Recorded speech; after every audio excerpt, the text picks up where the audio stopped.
El 28 de junio de 1914, un joven serbio llamado Gavrilo Princip, perteneciente a una organización llamada La Mano Negra, asesinó en Sarajevo al heredero de la corona de Austria-Hungría. Un mes más tarde comenzó en Europa el conflicto bélico más grande que el mundo había visto hasta el momento.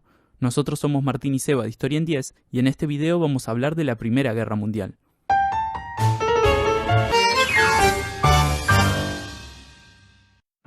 Antes de dedicarnos de lleno a la Gran Guerra, empecemos por aclarar quiénes se enfrentaron, dado que sabemos que ese atentado no terminó en un conflicto entre solo Austria-Hungría y Serbia, sino que desencadenó una guerra masiva. En 1914 se activó un sistema de alianzas que dividía a las grandes potencias de la época en dos, la Triple Alianza y la Triple Entente.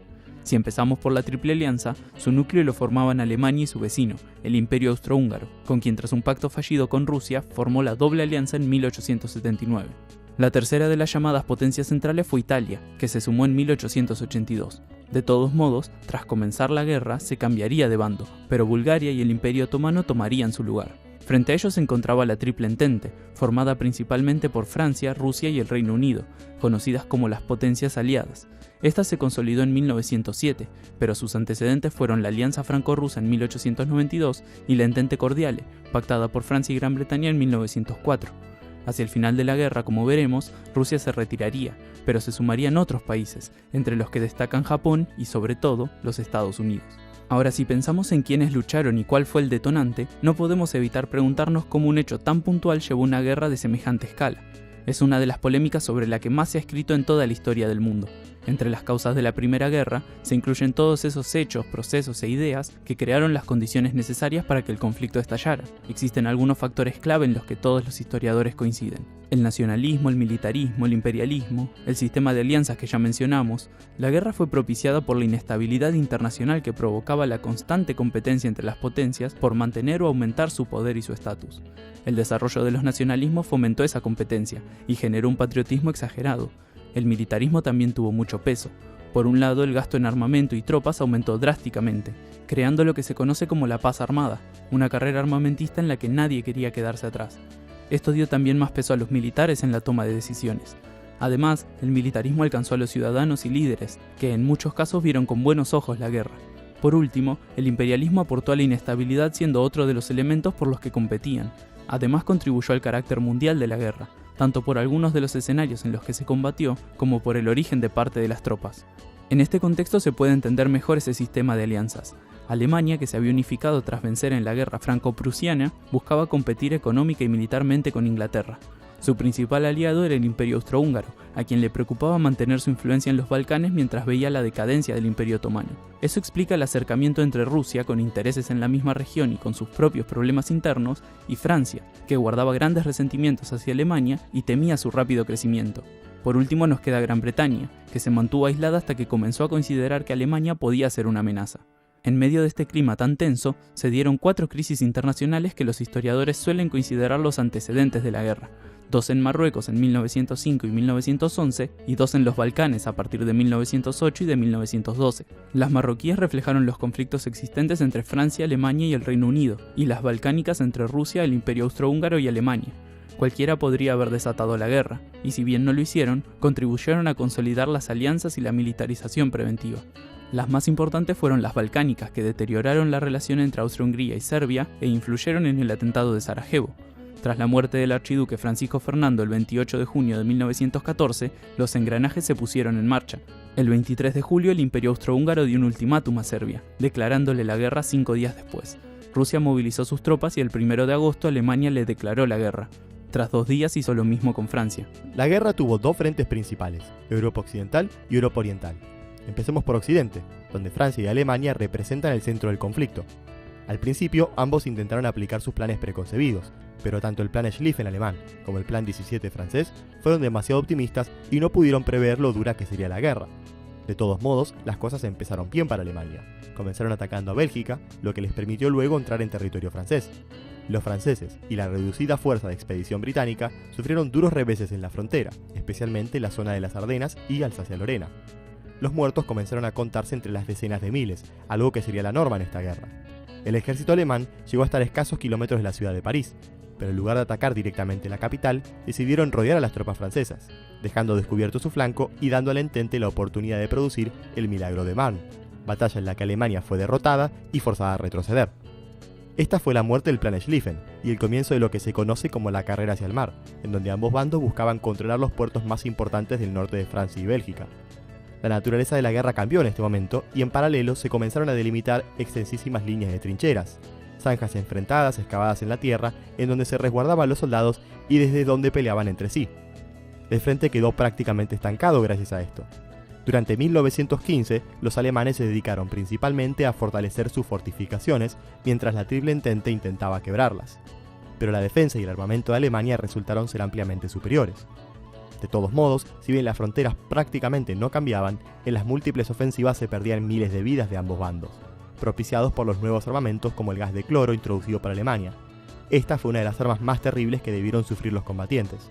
Ya en 1916, el frente occidental vivió dos de las batallas más conocidas de la guerra, la batalla de Verdún y la batalla del Somme.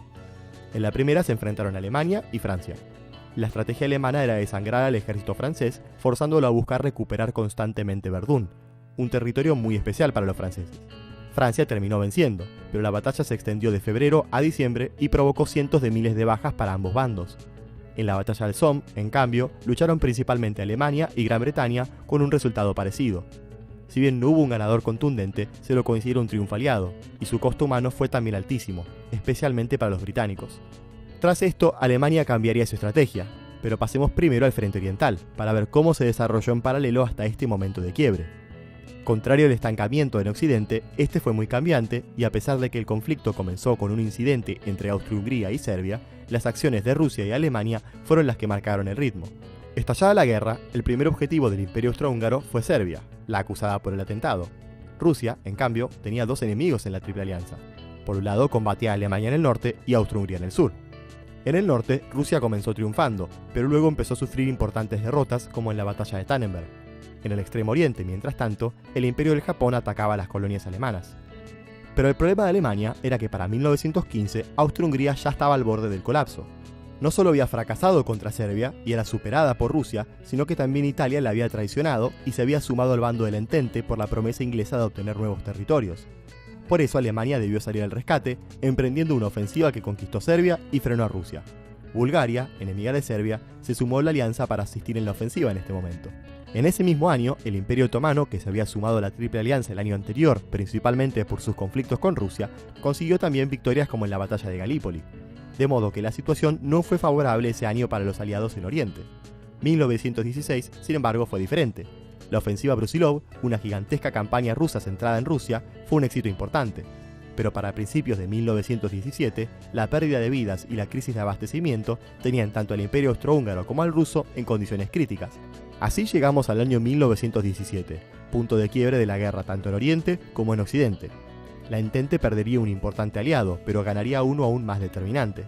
Empezando por el frente oriental, tenemos que hablar de la Revolución Rusa, que comenzó en 1917 y que trajo el fin del gobierno del zar Nicolás II. La dura situación impuesta por la guerra contribuyó al estallido de las revueltas, y si bien el nuevo gobierno de Kerensky decidió continuar luchando al principio, nuevas derrotas frente a Alemania, deserciones masivas y la revolución bolchevique de Vladimir Lenin pusieron el punto final. Rusia firmó entonces un armisticio en diciembre y al año siguiente el Tratado de Paz de Brest-Litovsk.